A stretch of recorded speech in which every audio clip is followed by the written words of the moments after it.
Le racisme décomplexé frappe au cœur de la République. Nadège Abomangoli reçoit un courrier ignoble. Une noire n'a rien à faire à ce poste. C'est le scandale qui révèle la face cachée de la France. Nadège Abomangoli, vice-présidente de l'Assemblée nationale, vient de porter plainte après avoir reçu un courrier anonyme d'une violence raciste inouïe. L'auteur lui dénie carrément la légitimité à occuper, en tant que femme noire, une des plus hautes fonctions institutionnelles. Imaginez le choc. Cette femme de 49 ans, née au Congo, élue démocratiquement par les Français, se voit contester son droit d'occuper ces fonctions uniquement à cause de sa couleur de peau. En 2025, au Palais Bourbon, temple de la démocratie française, le courrier, reçu le 11 juillet à son bureau, regorge de propos outrageants, ouvertement racistes et sexistes, qui portent atteinte à sa dignité et au respect dû à ses fonctions, dénonce son avocate Chirine Ardakani. C'est un double mépris, celui de la femme et celui de la personne noire. Mais le plus révoltant, Nadège Abomangoli dénonce un silence institutionnel. Pendant que des lâches anonymes déversent leur haine, nos institutions regardent ailleurs. Où est la solidarité républicaine? Où sont les condamnations fermes? Si vous voulez comprendre pourquoi le racisme prospère dans le silence de nos élites, abonnez-vous à Lux Politique. On décortique ensemble ces dérives qui gangrènent notre démocratie.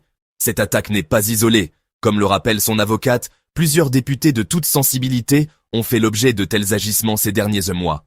Carlos Martens Bilongo et Ali Diawara, députés insoumis, subissent régulièrement insultes racistes et menaces. La République est attaquée de l'intérieur. Ce qui se passe révèle l'ampleur du problème. Une partie de la population française refuse encore d'accepter que des personnes noires puissent accéder aux plus hautes fonctions. Après des décennies de lutte, nous en sommes encore là. Le choix de l'anonymat de ces lâches prouve leur conscience de la gravité de leurs actes. Ils savent qu'ils franchissent les lignes rouges, mais ils continuent. C'est la banalisation progressive du racisme qui nous mène droit dans le mur. Nadège Abomangoli refuse de se laisser intimider. Et c'est tout à son honneur. Elle dénonce la propagation de la haine raciste et sexiste qui empoisonne notre société.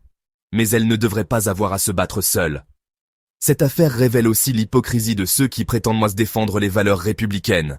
Pendant qu'ils font de beaux discours sur l'égalité, des citoyens subissent des attaques racistes au cœur même de nos institutions. Le plus préoccupant, ces attaques visent directement la légitimité démocratique. En contestant le droit d'une élue noire à exercer ses fonctions, c'est le suffrage universel qui est remis en cause.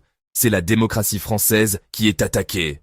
D'ailleurs, si cette analyse des dérives racistes qui menacent notre République vous interpelle, pensez à vous abonner et à activer la cloche. On va continuer à dénoncer ces comportements inacceptables. Cette plainte doit marquer un tournant. Il faut que justice soit rendue et que ces actes soient punis avec la plus grande fermeté. Le racisme ne peut plus être toléré, surtout quand il vise nos élus.